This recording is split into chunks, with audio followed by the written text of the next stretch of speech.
First contact. The year was 2045. Dr. Elara Chen stood at the helm of the International Space Station's newly constructed observation deck, her dark eyes fixed on the inky void beyond Earth's atmosphere. As lead astrobiologist for the ISS, she had dreamed of this moment her entire life, the chance to make first contact with an alien civilization. But not like this. The massive ship had appeared without warning 3 days ago, materializing just beyond the moon's orbit in a flash of otherworldly energy. Its sleek obsidian surface seemed to absorb all light around it, making it difficult for Earth's most advanced telescopes to get a clear image. All attempts at communication had been met with eerie silence. Elara's hands trembled slightly as she adjusted the high-powered digital binoculars. The alien vessel hadn't moved since its arrival, but she couldn't shake the feeling that they were being watched, studied, evaluated. "Any changes, Doctor?" The gruff voice of Colonel Marcus Reeves broke through her concentration. The veteran astronaut and current ISS commander moved to stand beside her, his weathered face etched with concern. Elara shook her head. "Nothing yet, sir, but I can't help feeling like..." Her words were cut short as a blinding light erupted from the alien ship. Elara stumbled back, shielding her eyes. When she looked again, her breath caught in her throat. Dozens of smaller craft were now emerging from the mothership, their sleek forms glinting in the sun as they streaked towards Earth. "My God," Colonel Reeves whispered. He grabbed for the station's comm system. "This is the ISS to Houston. We have multiple bogies inbound. I repeat, alien craft are approaching Earth." As alarms began to blare throughout the station, Elara's scientific mind raced. This was it, humanity's first encounter with an advanced alien civilization. But would it be a moment of wonder and enlightenment, or the beginning of our extinction? On the planet below, billions of humans went about their daily lives, blissfully unaware that their world was about to change forever. In the White House Situation Room, President Adara Williams leaned forward, her dark skin ashen as she absorbed the urgent reports flooding in from NASA, the Pentagon, and intelligence agencies worldwide. "Madam President," her chief of staff said quietly, "we need to address the nation." Adira nodded, straightening her suit jacket as she stood. She had been elected as a progressive reformer, focused on healing a divided nation. Now, she would be the one to guide humanity through its greatest trial. As she walked towards the press room, flanked by Secret Service agents, Adara's mind flashed of her 10-year-old daughter, safely ensconced in the White House residence. What kind of world would she inherit? The camera lights flicked on, and President Williams stared directly into the lens. "My fellow Americans, citizens of Earth, I come to you today with news that will forever alter the course of human history." Meanwhile, in a small farming community in Iowa, 17-year-old Jack Hawkins burst into his family's kitchen, eyes wide with excitement. "Mom, Dad, you have to see this." His parents exchanged worried glances as they followed their son outside. Jack pointed to the sky, where strange lights were now visible even in the afternoon sun. "It's really happening," Jack breathed. "Aliens are real." His father, a former Air Force pilot, squinted at the horizon. "Those are no natural phenomena I've ever seen. Mary, get on the phone with your sister in Colorado. Tell her and the kids to come here right away." As the Hawkins family scrambled to prepare for an uncertain future, similar scenes played out in homes, offices, and gathering places around the globe. Humanity stood on the precipice of a new era, but would it be one of enlightenment or extinction? In New Delhi, brilliant young computer scientist Priya Laghari furiously typed code into her custom-built quantum computer. If the aliens used any kind of digital systems, her virus might be Earth's best hope for defense. On a remote island in Indonesia, Shaman Wayam Sukata fell to his knees in prayer, beseeching the ancient spirits to protect humanity from this unprecedented threat. And deep beneath the mountains of Switzerland, in the control room of the Large Hadron Collider, physicist Dr. Hans Müller stared in awe at his instruments. The energy readings from the alien ships were unlike anything he'd ever seen, and they might hold the key to humanity's survival. As the alien armada drew ever closer to Earth, humanity faced its greatest challenge. Would we unite in the face of this cosmic threat, or succumb to fear and division? The next few days would determine the fate of our species. Back on the ISS, Elara Chen's scientific curiosity warred with primal fear as she watched the alien ships enter Earth's atmosphere. Part of her longed to study these incredible beings, to learn the secrets of the universe from them, but a deeper instinct told her that the survival of humanity might depend on the choices made in the coming hours. She turned to Colonel Reeves, determination etched on her face. "Sir, request permission to begin prepping the escape pod. If those ships are hostile, someone needs to warn the planetary defense teams about what we've seen up here."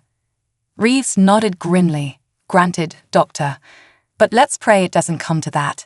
Humanity's not going down without a fight." As Elara rushed to prepare for the possibility of evacuation, she sent a silent plea to the universe. "Let us find a way through this. Let humanity prove itself worthy of the stars." The alien ships breached the upper atmosphere, their hulls glowing red-hot from the friction. In homes and public spaces around the world, all eyes turned skyward. Humanity held its collective breath, awaiting first contact, and whatever fate the cosmos had in store for our young species.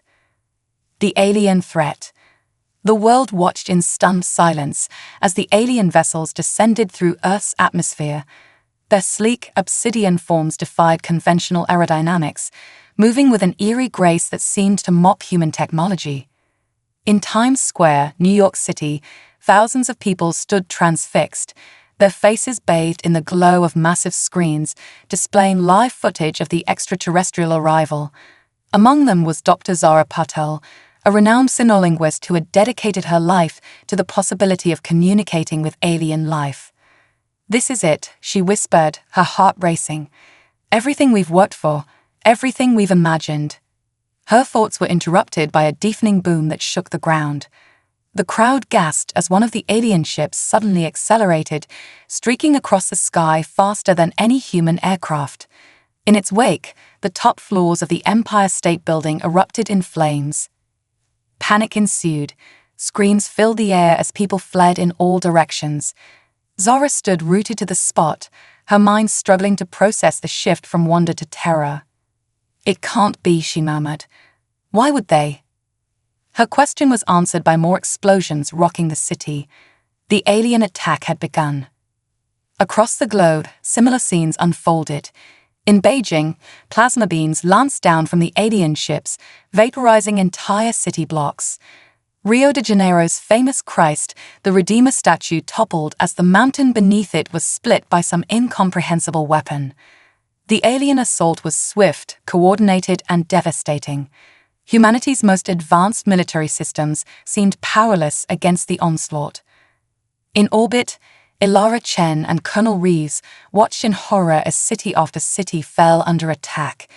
The ISS communications systems crackled with desperate pleas for help and dire situation reports from every corner of the Earth. "This is it," Reeves said grimly. "The war for human survival has begun. Dr. Chen, you need to get to that escape pod now. The world needs to know what we've seen up here."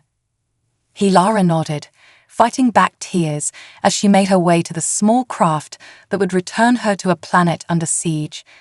As she strapped herself in, she took one last look at the Earth through the pod's window.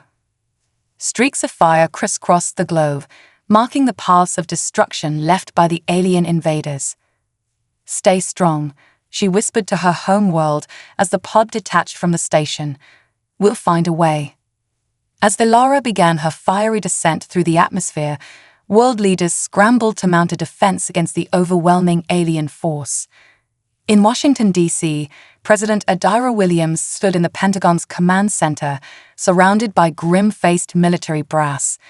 Holographic displays showed the rapid advance of the alien forces across every continent. "What are our options?" she demanded, her voice steady despite the chaos unfolding around her.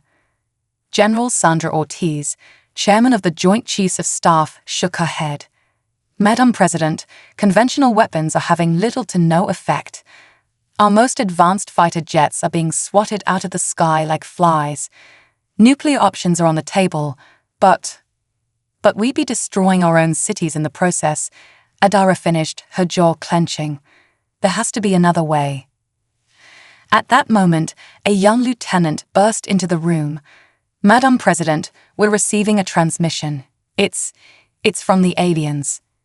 The room fell silent as a holographic image flickered to life in the center of the command center. The being that appeared was unlike anything they had ever seen. Its form seemed to shift and flow, as if made of living mercury. When it spoke, the words resonated directly in their minds. People of Earth, the alien entity intoned. Your planet harbors resources vital to our species' survival. Your resistance is futile and will only result in further loss of life. Surrender now, and a portion of your population will be spared to serve as a workforce. Continued defiance will lead to complete annihilation. The transmission cut off, leaving the room in stunned silence. President Williams was the first to speak.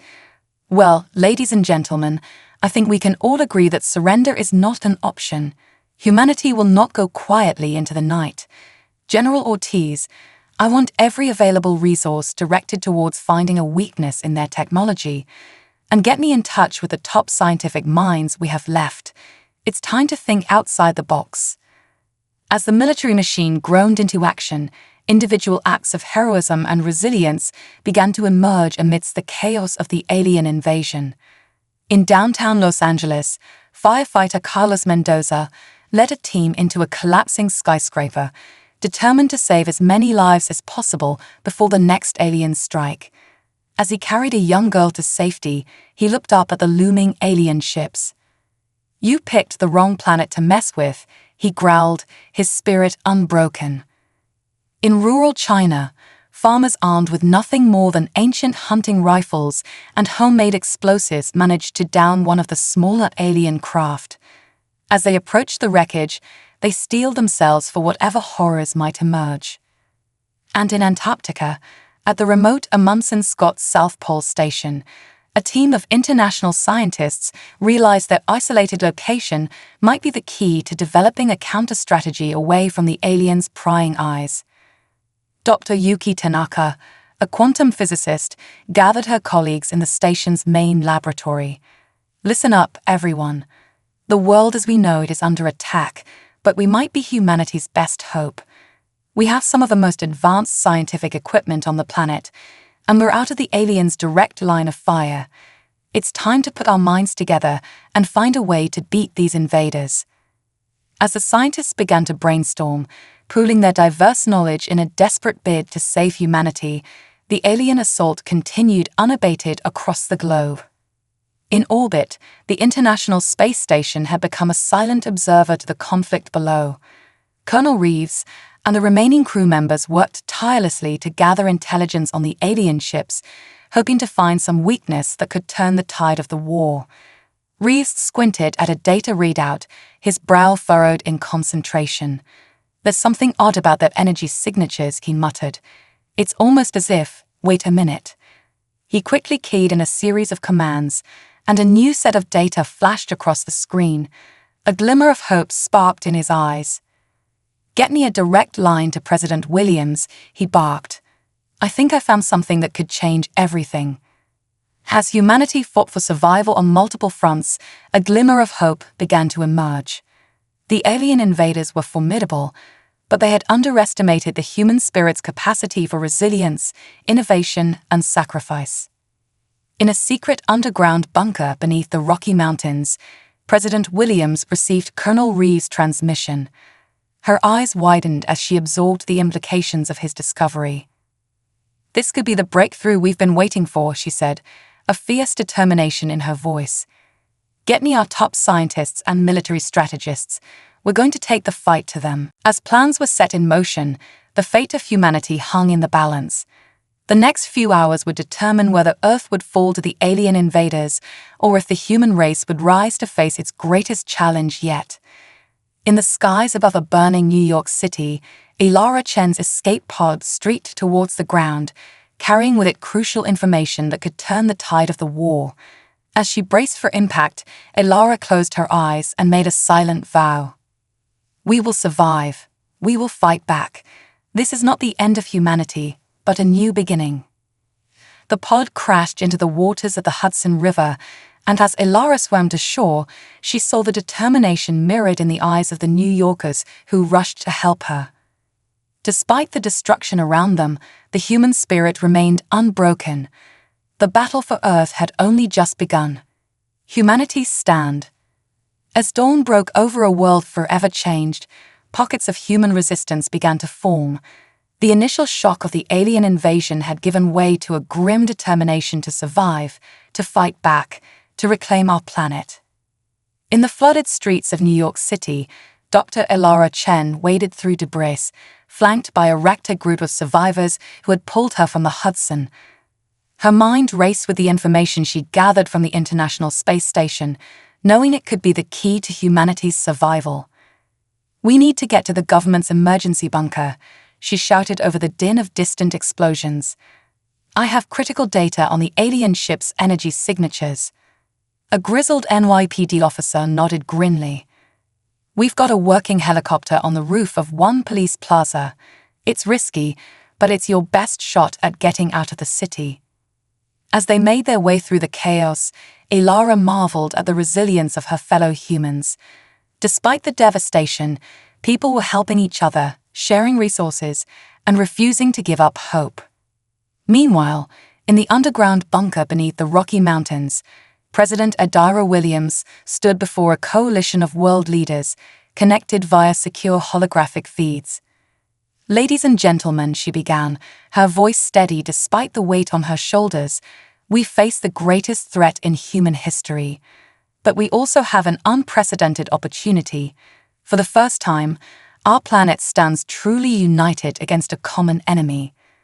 She gestured to a holographic display of Earth, red dots indicating areas of alien occupation. "We've received critical intelligence from the ISS and our remaining orbital satellites. The alien ships rely on a unique form of energy that, while incredibly powerful, has a specific vulnerability." The display zoomed in on one of the alien craft. Their shields operate on a frequency that can be disrupted by a precisely calibrated electromagnetic pulse. "We're calling it Operation Thunderstrike."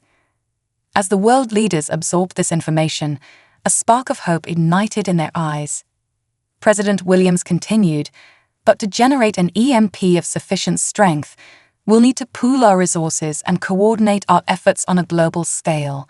Every nation, every scientist, every citizen has a role to play in this fight." In Antarctica, Dr. Yuki Tanaka and her team at the Amundsen Scott South Pole Station had reached similar conclusions.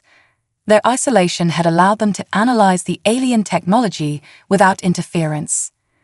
"The key is in the quantum entanglement of their shield particles," Yuki explained to her colleagues, her breath misting in the frigid air of their lab. "If we can generate a counter-frequency, we might be able to collapse their entire defense system." As scientists around the world began to collaborate on the Thunderstrike project, ordinary citizens took up arms in a variety of ways.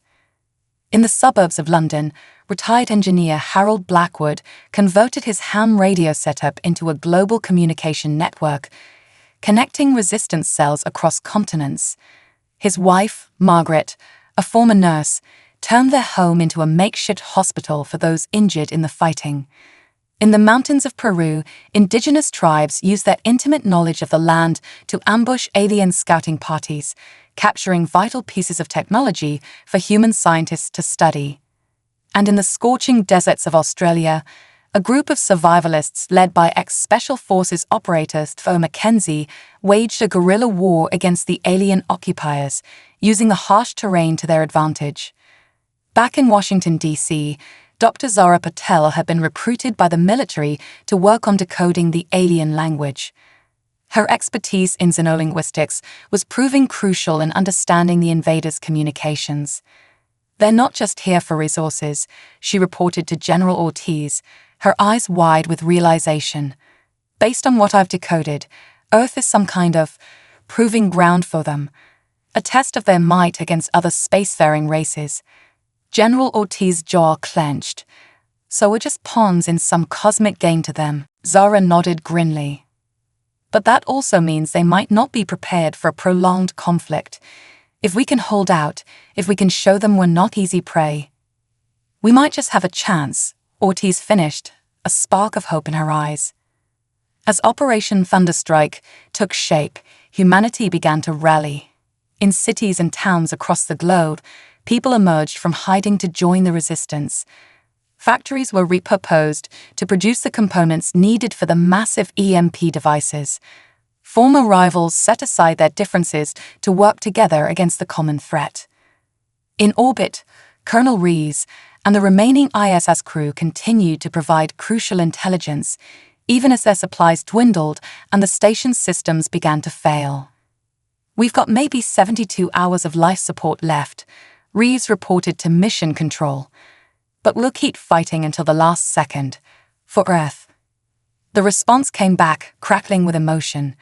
"Your sacrifice will not be in vain, Colonel. The whole world is with you." As the pieces of humanity's counterattack fell into place, the alien invaders began to notice the change in their prey's behavior. Resistance was stiffening, their losses were mounting, and the humans were displaying a level of coordination that had not been anticipated. In the mothership hovering above the ruins of Geneva, the alien commander, a being of swirling energy and vitalic tendrils, convened with its lieutenants. "These humans are proving more resilient than our simulations predicted," it communicated in pulses of thought.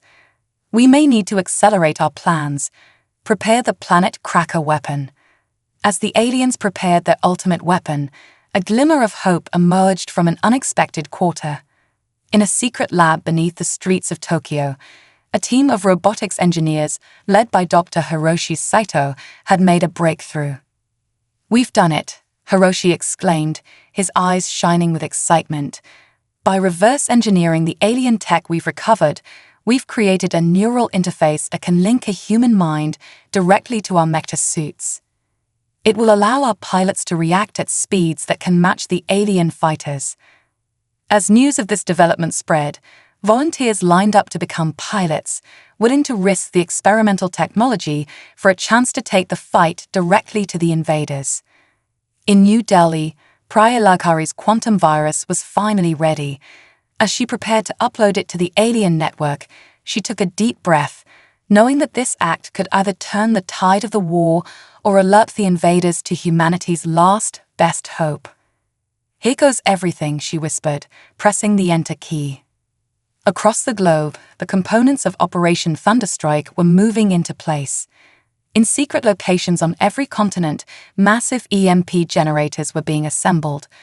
The plan was to activate them simultaneously, creating a web of electromagnetic pulses that would blanket the entire planet, disabling the alien shields and giving humanity a fighting chance. President Williams addressed the world one final time before the operation began. Her face, streamed to every working screen on the planet, showed the strain of sleepless nights, but also an unbreakable resolve. "People of Earth, the hour of our greatest trial is upon us. In the face of an overwhelming threat, we have not cowered. We have not surrendered. Instead, we have come together as one human family, united in our determination to reclaim our home." She paused, her gaze seeming to meet each viewer individually. "The road ahead will be difficult. Many of us may not survive to see the dawn of our victory. But know this: every act of courage, every moment of sacrifice, brings us one step closer to securing a future for our children and for all of humanity." As the speech concluded, a sense of purpose settled over the human resistance. In bunkers and bases around the world, soldiers and civilians alike prepared for what could be their final battle. Dr. Elara Chen, having successfully delivered her crucial data, now stood in the control room of the North American Thunderstrike facility. Her hands flew over the controls, making last-minute adjustments to the EMP frequency. "Energy levels are stable," she reported. "We're as ready as we'll ever be." Similar scenes played out across the globe. In Africa, Europe, Asia, and beyond, humanity held its collective breath, waiting for the signal to launch their counterattack. High above the Earth, the alien mothership began to power up its planet cracker weapon, a device capable of shattering the Earth's crust and rendering the planet uninhabitable. The alien commander observed the swirling blue marble below, its thoughts tinged with something akin to regret. Such a promising species, it mused. A pity they could not simply submit. As the planet cracker reached full power, alarms suddenly blared throughout the alien fleet. The commander's form rippled with shock as it processed the incoming data. Impossible, it pulsed. The humans have breached our network. How could they have? Its thoughts were cut short as Operation Thunderstrike activated. Around the globe, massive generators hummed to life, releasing a carefully calibrated electromagnetic pulse that swept across the planet. For a moment, the world seemed to hold its breath. Then, one by one, the alien ships began to falter. Their shields flickered and died, their weapon systems went offline, and many smaller craft plummeted from the sky. In the skies above major cities, the newly minted mecha pilots engaged the now vulnerable alien fighters. The neural interfaces allowed the human pilots to push their machines to incredible limits, meeting the alien technology on equal footing for the first time. On the ground, resistance fighters surged forward, armed with weapons reverse-engineered from fallen alien tech. The tide of battle was turning, but the war was far from over. As chaos engulfed the alien fleet, the mothership's planet cracker weapon destabilized. The alien commander, its form now erratic and fractured, made a final, desperate decision. "Retreat," it commanded. "We have underestimated these humans. We must regroup and reassess."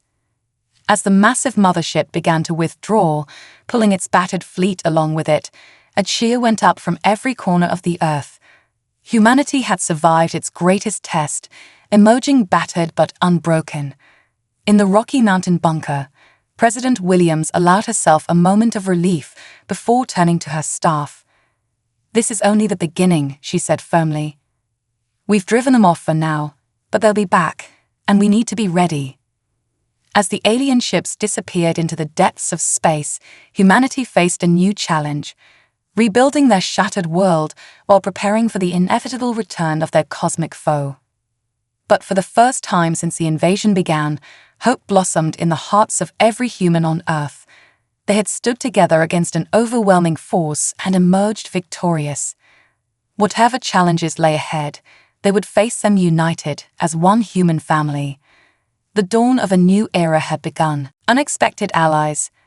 In the months following humanity's hard-won victory against the alien invaders, Earth began the arduous process of rebuilding. Cities lay in ruins, millions had perished, but the human spirit remained unbroken. If anything, the shared trauma of the invasion had united the planet like never before. Dr. Elara Chen stood atop the newly reconstructed International Science Center in Geneva, gazing at the night sky. The stars no longer held the same wonder they once did. Now they represented a looming threat. "Penny for your thoughts, Doctor." The voice belonged to Dr. Hiroshi Sato, the robotics genius whose mecha suits had turned the tide of the war. Elara sighed. "I can't help but wonder when they'll be back, Hiroshi, and if we'll be ready when they do." Hiroshi nodded solemnly. "That's why we're here, isn't it? Operation Starshield won't build itself." Operation Starshield was humanity's ambitious plan to create a planetary defense system, combining the best of human ingenuity with reverse-engineered alien technology. Scientists and engineers from every nation were working around the clock to bring it to fruition. As they turned to enter the facility, a blinding light suddenly filled the sky. Elara's heart raced, fearing the worst. Had the invaders returned so soon? But this light was different. It pulsed with a warm, almost soothing energy. As it faded, a sleek, crystalline ship unlike anything they had seen before hovered above the city. Alarms blared throughout the complex. Within minutes, the experimental mecha suits were deployed, surrounding the mysterious craft in a defensive formation. The world held its breath, waiting to see if this was friend or foe. A shimmering portal appeared at the base of the ship, and a tall, elegant figure stepped out. The being was humanoid but clearly alien, with iridescent skin and eyes that seemed to hold the depths of the cosmos. To everyone's shock, it spoke in perfect English. "People of Earth, be not afraid. We come in peace and offer our aid against the harvesters who attacked your world."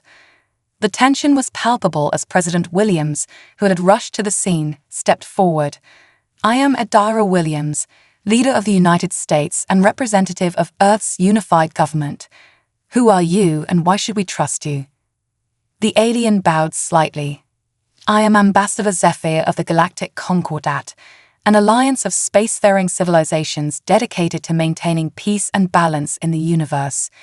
We have been observing your struggle against the harvesters with great interest." Murmurs rippled through the gathered crowd. Ilara and Hiroshi exchanged glances, their scientific curiosity warring with caution. Ambassador Zephyr continued, "The harvesters are a scourge upon the galaxy, strip mining inhabited worlds for resources, and using lesser species as slave labor. Your victory against them was unprecedented and has not gone unnoticed." President Williams' eyes narrowed. "If you've been watching, why didn't you help us during the invasion?" The ambassador's expression turned solemn. "Non-interference is one of our highest laws. We must allow younger species to develop on their own. However, now that you have successfully repelled the harvester invasion, you have proven yourselves worthy of joining the galactic community." As the implications of this statement sank in, a mix of excitement and apprehension swept through the crowd. Humanity was not alone in the universe, and more importantly, we had allies against the looming harvester threat. Over the next few weeks, Earth's leaders and top scientists worked closely with Ambassador Zephyr and his team. The knowledge and technology they shared were beyond humanity's wildest dreams. In a secure briefing room, Zephyr unveiled the true scope of the threat. "The harvesters you faced were merely a scouting force. They will return with a full invasion fleet, likely within your solar year. But together, we can prepare your world to stand against them, and in doing so, you will strike a crucial blow for freedom across the galaxy." The plan that emerged was audacious. Earth would become a fortress world, combining Concordat technology with human innovation to create defenses unlike anything the harvesters had faced before. Moreover, humanity would take its first steps into the galactic community, establishing off-world colonies as a safeguard against planetary extinction. Dr. Ilara Chen found herself at the forefront of this new space race. Her expertise in xenobiology made her invaluable in adapting Concordat biotechnology for human use. Working alongside scientists from across the globe and their new alien allies, she felt a renewed sense of purpose. "It's incredible," she marveled to her team one day, holding up a vial of shimmering liquid. "This compound can enhance human cellular regeneration tenfold. Imagine the implications for medicine, for our ability to survive in harsh environments." But not everyone was so quick to trust their new allies. In hidden bunkers and secret meetings, a resistance movement began to form. They called themselves the Human Purists, and they saw the Concordat's arrival as nothing more than a more insidious form of invasion. Jack Hawkins, now a young man hardened by the first invasion, found himself drawn to their cause. "How do we know these allies aren't just softening us up for their own takeover?" he argued passionately at a clandestine gathering. "We beat the harvesters on our own. We don't need to sell our souls to a bunch of aliens to do it again." As Earth transformed, tensions simmered beneath the surface. The rapid influx of advanced technology and the presence of alien beings on our world created as many problems as it solved. Cultural clashes, economic upheavals, and philosophical debates raged even as the planet girded itself for war. In low Earth orbit, the first sections of the Starshield defense platform took shape. It was a marvel of engineering, combining massive energy weapons, impenetrable force fields, and a network of satellites capable of detecting incoming threats from the edge of the solar system. Dr. Hiroshi Sato supervised the integration of human and concordat technology, his mecha suits now enhanced beyond his wildest dreams.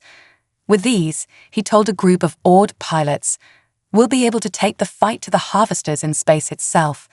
Humanity will no longer be trapped on Earth, waiting for invasion. We'll meet them head-on the stars." But even as humanity reached for the cosmos, the harvesters were preparing their return. At the edge of the solar system, a massive fleet assembled.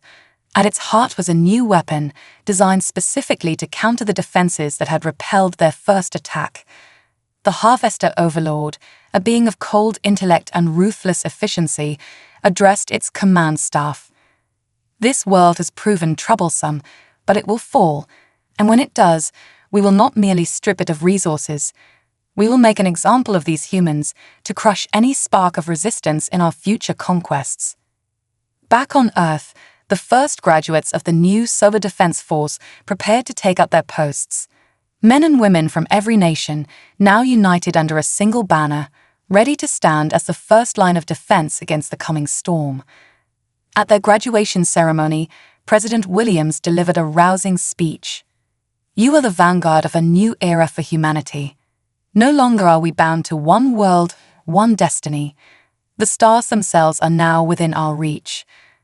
But with this great opportunity comes great responsibility. We do not go into the cosmos as conquerors, but as defenders of our home, our allies, and of freedom itself." As the recruits cheered, Ilara watched from the sidelines, a mixture of pride and trepidation in her heart. They had accomplished so much in so little time, but would it be enough? Her thoughts were interrupted by Ambassador Zephyr, who approached with a grave expression. "Dr. Chen, we've received word from our long-range scouts. The Harvester fleet is larger than we anticipated. They'll be here within the month." Ilara's breath caught in her throat. "A month? But we're not ready. The Star Shield isn't fully operational. Our off-world colonies are barely established." Zephyr placed a comforting hand on her shoulder, his touch conveying a sense of cosmic calm. "You humans have surprised us at every turn. I have faith that you will rise to this challenge as well.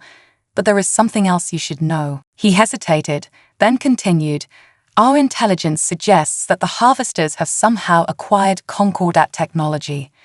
We fear there may be a traitor within our ranks." The implications were staggering. Not only was humanity facing an overwhelming force, but their new allies might be compromised as well.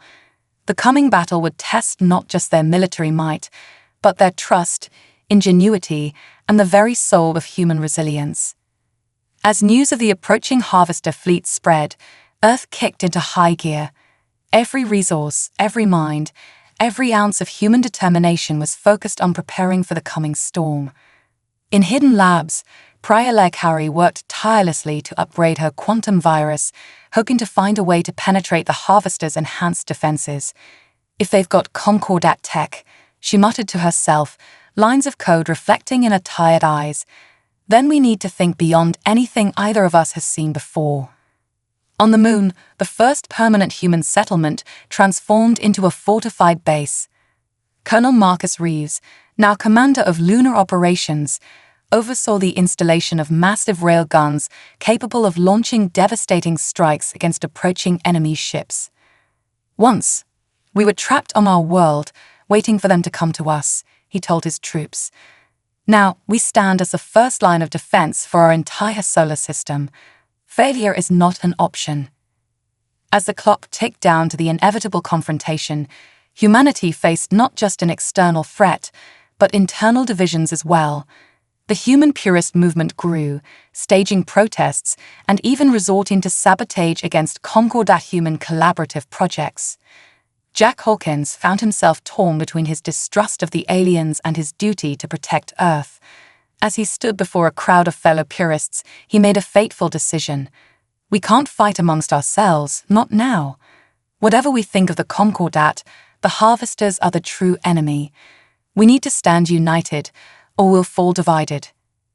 His words didn't convince everyone, but they began to shift the tide of public opinion. Slowly, the resistance began to fracture, with many choosing to channel their energy into Earth's defense rather than fighting their own kind. In Geneva, President Williams met with Ambassador Zephyr and the newly formed Earth Defense Council. The atmosphere was tense as they reviewed the latest intelligence. The Harvester fleet will reach Mars orbit in less than a week, General Ortiz reported grimly. Our outer system defenses will slow them down, but they'll reach Earth, Williams finished. She turned to Zephyr. Ambassador, we need to know. Is there any update on the possible traitor in your ranks? Zephyr's usually serene features were marred with worry. We have our suspicions, but nothing concrete. I fear we may not know the full extent of the betrayal until it's too late. As the meeting adjourned, Dr. Elara Chen approached the president. Madam President, I have a proposal. It's risky, but it might give us the edge we need. Williams nodded for her to continue. Elara took a deep breath. We've been so focused on defense, on fortifying Earth. But what if we could take the fight to them? A small team, using our most advanced stealth technology, could infiltrate the Harvester command ship. If we can disrupt their leadership, it might throw their entire invasion into chaos. The president's eyes widened at the audacity of the plan. It's suicide, she said softly. Maybe, Elara agreed, but I'll volunteer to lead the mission myself. After all, what's the point of saving humanity if we lose what makes us human? Our courage, our willingness to sacrifice for others. As the weight of the coming battle settled over the planet, a strange calm descended. Humanity had faced its darkest hour before and emerged stronger. Now, with new allies at their side and the spirit of innovation driving them forward, they prepared to make their stand, not just for Earth, but for the freedom of all sentient beings across the galaxy. The final countdown had begun. In 1 week, the fate of humanity would be decided among the stars. The final battle. The red dust of Mars swirled in the thin atmosphere, obscuring the first flashes of light that heralded the arrival of the Harvester fleet. Earth's early warning systems blared to life, sending a ripple of tension across the solar system. On the bridge of the EDS horizon, Earth's first faster-than-light capable warship, Admiral Zoe Mackenzie watched the holographic display with steely determination. Her years as a guerrilla fighter in the Australian outback had prepared her for this moment. All hands to battle stations, she commanded, her voice steady. This is not a drill. Initiate Operation Thunderbolt. Across the solar system, humanity's defenses sprang to life. On Mars, massive ion cannons emerged from hidden bunkers, their barrels glowing with barely contained energy. In the asteroid belt, swarms of automated drones activated, ready to harass and confuse the incoming enemy ships. Back on Earth, President Williams stood in the Global Defense Command Center, surrounded by holographic displays and frantic activity. Status report, she demanded. General Ortiz's voice came through, tense but controlled. Starshield is at 100% capacity, Madam President. Lunar Base is armed and ready. Our fleet is in position. Williams nodded, then turned to Dr. Elara Chen, who stood nearby in a sleek, form-fitting spacesuit. Dr. Chen, are you sure about this mission? We can't afford to lose our best minds. Elara's eyes shone with determination. With all due respect, Madam President, we can't afford not to try. My team is ready. As they spoke, a small, Concordate-enhanced stealth ship detached from the horizon. On board, Elara was joined by an elite team. Jack Hawkins, the former human purist turned ally. Priya Lakari, armed with her most advanced quantum virus. And Hiroshi Saito, piloting a miniaturized version of his mecha suit. Their mission was simple, yet nearly impossible: infiltrate the Harvester command ship and disable it from within, throwing the invasion into chaos. As Elara's ship slipped away, cloaked in technology that bent light around its hull, the first wave of the Harvester fleet engaged Earth's outer defenses. The space around Mars erupted in a dazzling display of destructive power. Ion beams lanced out from the red planet's surface, spearing through harvester ships. But for every enemy craft destroyed, 2 more took its place. Admiral Mackenzie's voice crackled across the comms. Mars defenses are holding, but they're taking a beating. We need to thin out their numbers before they reach Earth orbit. In response, squadrons of mecha suits launched from the Horizon and other Earth ships. These weren't the clunky prototypes of the first invasion. These were sleek, agile machines of war, piloted by humans neurally linked to their craft. Among them was Carlos Mendoza, the former firefighter now turned ace pilot. "Remember your training," he told his squadron. "Hit hard, hit fast, and don't let them pin you down."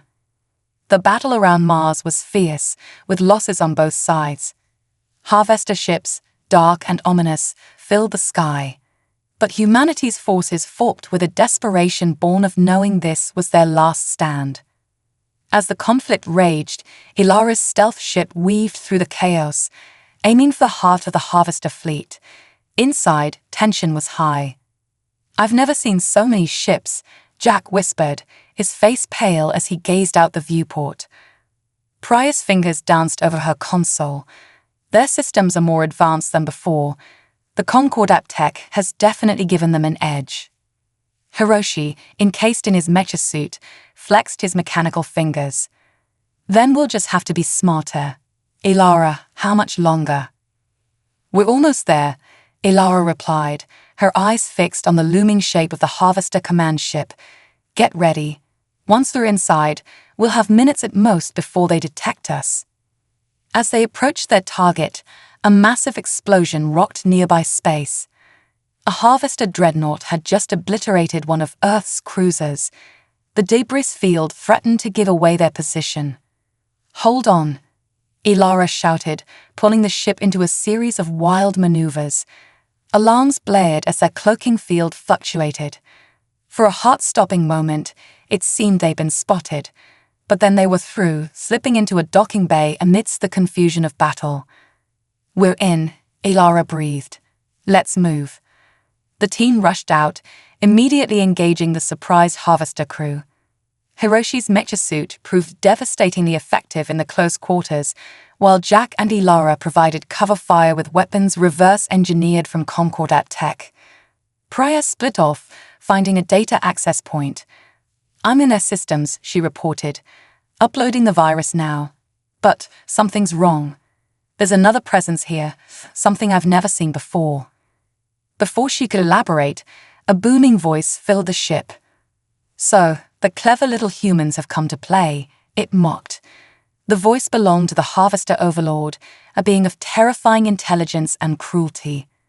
"Your pitiful attempt at sabotage is futile," it continued. "We've evolved beyond your understanding. Your world will fall, and you will serve as an example to all who would resist us." As the voice faded, the ship's internal defenses came to life. Energy fields sprang up, separating the team. Ilara found herself face to face with a nightmare, a Harvester warrior enhanced with Concordat biotechnology. "Guys, we've got a problem," she gasped into her comm as she dodged a vicious attack. They've merged with the Concordat tech somehow. These aren't the same Harvesters we fought before." Across the solar system, the battle raged on. Earth's defenses were holding, but at a terrible cost. The space around the planet was littered with debris from both sides. In lunar orbit, Colonel Rees directed the moon's massive railguns, raining devastation upon the approaching Harvester ships. But for every enemy craft destroyed, more took its place. "We can't keep this up forever," he growled to his command staff. "Where the hell is Chen's team?" Back on the Harvester command ship, Ilara and her team fought for their lives, and for the fate of humanity. Hiroshi's mecha suit was damaged, sparks flying from exposed circuitry. Jack had been separated from the others, fighting a desperate rearguard action. Priya worked feverishly at a console, her fingers flying over alien controls. "I think I found it," she shouted. "The core of their network. If I can just..." Her words were cut off as a massive explosion rocked the ship. Alarms blared, and the lighting shifted to an ominous red. "What's happening?" Ilara demanded, still grappling with the enhanced Harvester warrior. Pryor's voice came back, tinged with awe and fear. I think I've triggered some kind of self-destruct sequence. But it's not just this ship. It's networked through their entire fleet. The implications were staggering. If the command ship was destroyed, it could take out a significant portion of the Harvester fleet, but it also meant, "We need to get out of here now," Ilara shouted. "Everyone, fall back to the ship." As they fought their way back through the twisting corridors, the ship shuddered around them. Explosions echoed in the distance, and the screams of dying Harvesters filled the air. They reached their stealth craft just as another violent tremor shook the docking bay. As Hiroshi piloted them out, they caught a glimpse of the chaos they'd unleashed. Harvester ships were exploding across space, their network systems unable to cope with the cascading failure initiated by Pryor's virus. But the destruction wasn't limited to the enemy fleet. "Oh no," Ilara breathed as she saw Earth ships caught in the explosions, torn apart by the very victory they fought so hard to achieve. As they raced away from the dying command ship, Admiral Mackenzie's voice crackled over the comms. "All ships, be advised. Massive energy spike detected in the Harvester fleet. Brace for impact." The explosion, when it came, was beyond anything they'd imagined. A shockwave of unimaginable power rippled through space, tearing through ships of both sides indiscriminately. Ilara's small craft was caught in the blast, tumbling end over end. Alarms blared as systems failed, and the hull creaked ominously. "Hold on," Hiroshi yelled, fighting with the controls. "I'm trying to stabilize us." As they spiraled through the debris field, Ilara caught glimpses of the battle's aftermath. Harvester ships drifted lifelessly, their cores gone dark. But Earth vessels had not been spared, and her heart clenched at the sight of human bodies floating amidst the wreckage. Finally, Hiroshi managed to bring their ship under control. As the view stabilized, they saw a sight that took their breath away. The remains of the Harvester fleet were in full retreat, fleeing from the devastation they'd suffered. And there, battered but unbroken, stood Earth's defenses. Starshield glowed with residual energy, having weathered the worst of the blast. The lunar base, though scarred, still stood strong. We did it," Jack said softly, his voice filled with disbelief. "We actually did it." But their victory was tempered by the cost. As reports began to flood in, the true scale of their losses became clear. Thousands of Earth's bravest had given their lives in the battle. The Mars colony had been all but destroyed, and the lingering effects of the energy wave would be felt for years to come. As their damaged ship limped back towards Earth, Ilara's team was hailed as heroes. But the botanist felt only a deep, aching sorrow for the lives lost, human, Harvester, and Concordat alike. In the aftermath of the battle, as humanity began the long process of rebuilding, questions remained. What had become of the suspected Concordat traitor? Would the Harvesters return, or had this defeat broken them for good? And perhaps most importantly, what would humanity do with its hard-won place among the stars? As Ilara stepped off the rescue ship that had picked them up, she was met by President Williams herself. The leader's face showed the strain of the past days, but there was a fierce pride in her eyes. "Dr. Chen," she said, grasping Ilara's hand, "you and your team have given humanity a future. Whatever comes next, we face it not just as survivors, but as victors." Ilara nodded, too overwhelmed for words. As she looked up at the sky, no longer a barrier, but a road to endless possibilities, she knew that humanity's greatest adventure was just beginning. The stars, once a distant dream, now beckoned, and humanity, tempered by fire and united by adversity, was ready to answer their call. 5 years had passed since the Battle of Earth, a conflict that had reshaped humanity's place in the cosmos. The scars of war were still visible, in the debris fields that orbited the planet, in the faces of those who had lost loved ones, and in the ongoing reconstruction efforts across the globe. But alongside the pain of remembrance, there was also hope, determination, and an indomitable spirit that had carried humanity through its darkest hour. Dr. Elara Chen stood on the observation deck of Unity Station, Earth's first large-scale orbital habitat.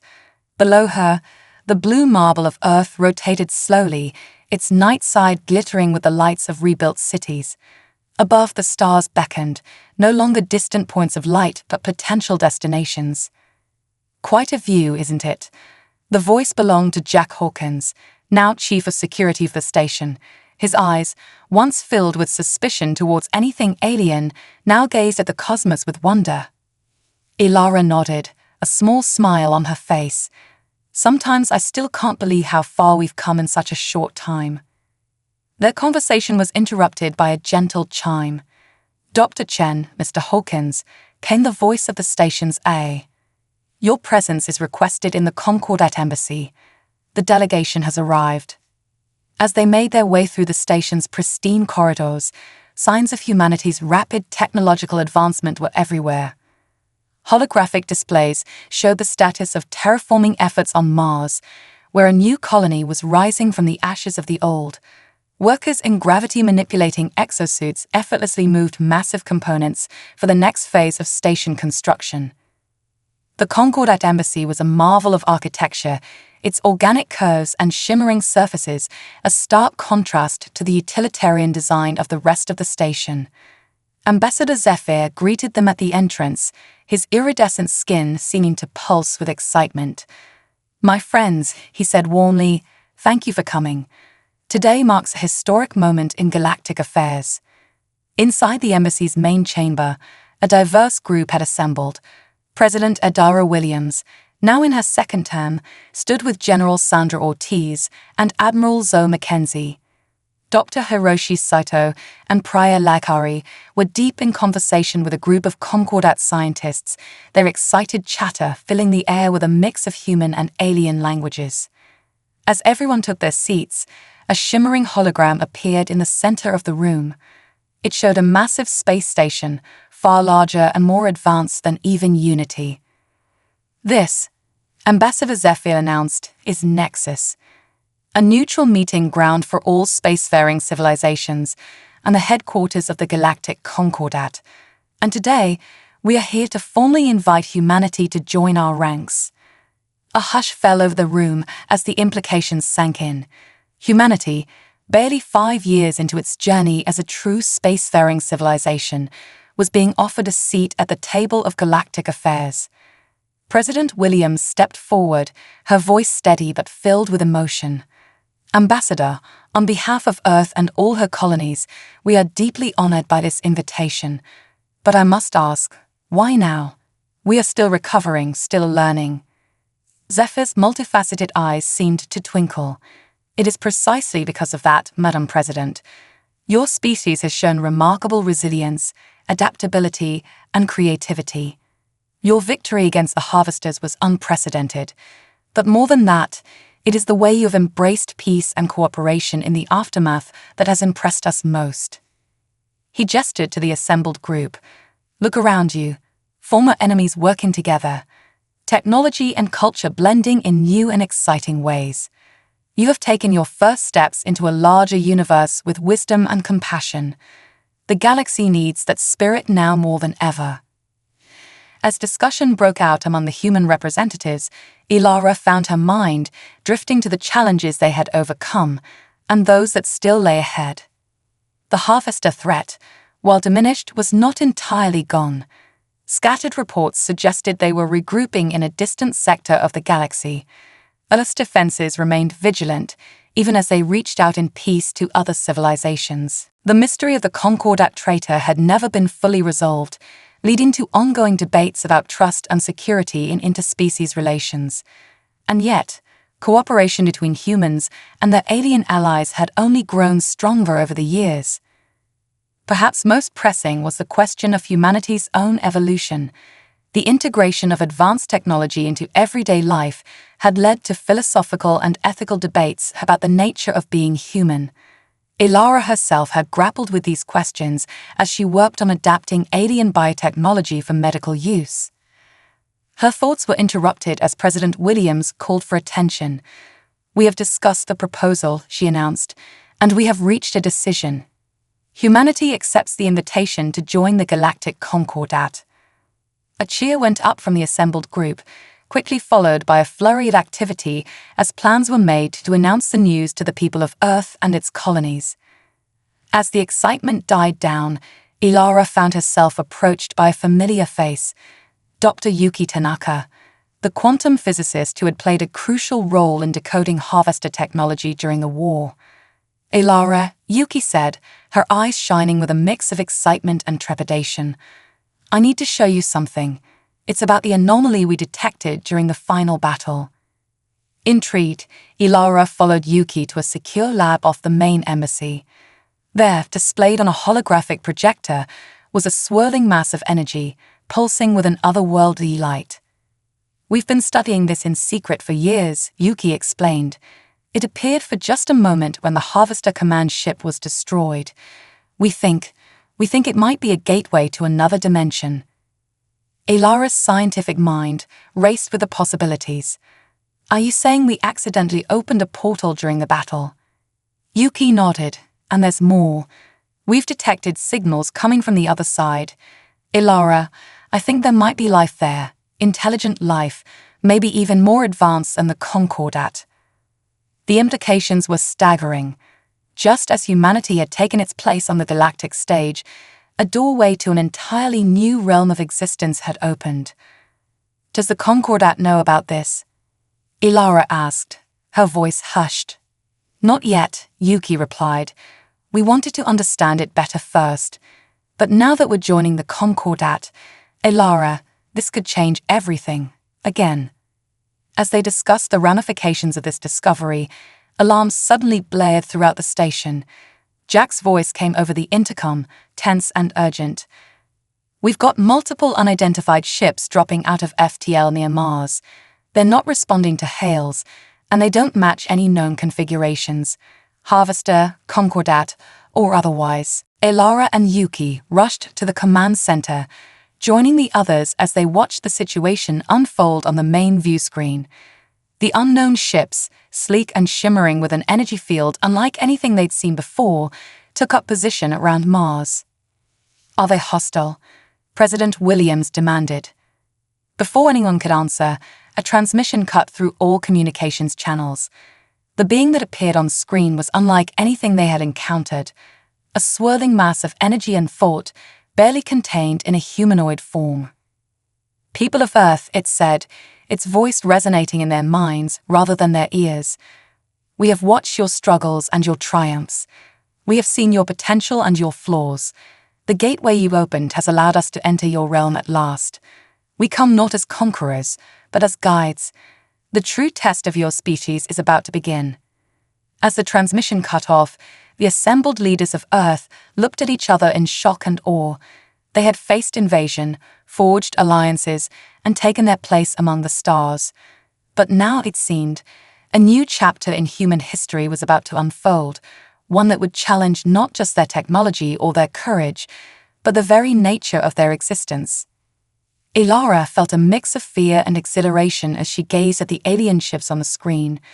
Whatever came next, humanity would face it together, drawing strength from the diversity and resilience that had brought them this far. As if sensing her thoughts, Jack placed a reassuring hand on her shoulder. "Well, Doc," he said with a wry smile, "looks like our job's not done yet." Ilara nodded, a determined gleam in her eye. "No," she agreed, "it's only just beginning." In that moment, as plans were hastily made and messages sent to Earth's billions, Ilara realized that this, the constant push into the unknown, the eternal quest for knowledge and understanding, this was the true essence of humanity. Not just to survive, but to explore, to question, to grow. The new visitors might bring challenges or opportunities, or both. The dimension they came from might hold wonders beyond imagination or terrors beyond comprehension. But whatever lay ahead, humanity would face it with the same spirit that had carried them through their darkest hours and their greatest triumphs. As the station buzzed with activity, preparations being made for first contact with these new beings, Ilara caught Ambassador Zephyr's eye. The alien diplomat gave her a knowing nod, as if to say, "This is why we chose you." Humanity's journey among the stars had been brief but profound. They had fought for their survival, made allies among the cosmos, and now stood on the brink of an even greater adventure. The road ahead was uncertain, filled with potential for both great achievements and grave dangers. But as Ilara looked around at her fellow humans, scientists and soldiers, diplomats and dreamers, she knew that they were ready. Ready to learn, ready to grow, ready to become more than they had ever imagined possible. The stars had once seemed so far away, mere points of light in the night sky. Now they were highways to new worlds, new civilizations, new dimensions of existence. And humanity, tempered by adversity and driven by an insatiable curiosity, was ready to walk those starry roads. As the unknown ships hung in orbit around Mars, as messages flew back and forth between Earth and its colonies, as the Concordat representatives conferred urgently with their superiors, Ilara Chen smiled to herself. Whatever came next, one thing was certain: the greatest adventure in human history was just beginning. And she, along with billions of her fellow humans, would be there to see it unfold. The dawn of a new era had truly arrived, not just for Earth, but for the entire cosmos. Humanity's destiny among the stars awaited.